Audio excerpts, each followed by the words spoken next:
बिस्मिल्लाहिर्रहमानिर्रहीम। अस्सलामुअलैकुम वरहमतुल्लाहि वबरकातुहू। अगर कोई अपने बच्चों की तरबियत इस्लाम के मुताबिक करता है और उन्हें नमाज की अहमियत और अफादियत बताता है, तो ये बात याद रखना कि वो बच्चे बेहोशी में भी और बुढ़ापे में भी नमाज को नहीं छोड़ते।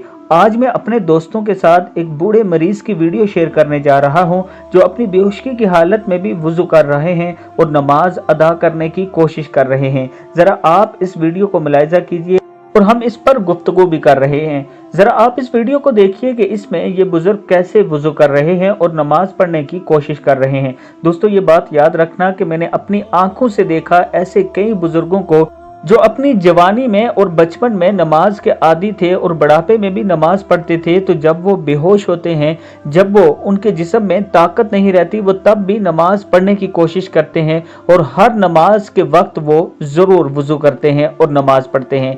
अल्लाह ताला हमारे बच्चों को भी और हमें भी 5 वक्त का नमाजी बनाए। वीडियो को आप दोस्तों ने आगे ज़रूर शेयर करना है और कोशिश करनी है कि अपने बच्चों की तरबियत इस्लाम के मुताबिक करें। अस्सलामु अलैकुम वरहमतुल्लाहि वबरकातुहू।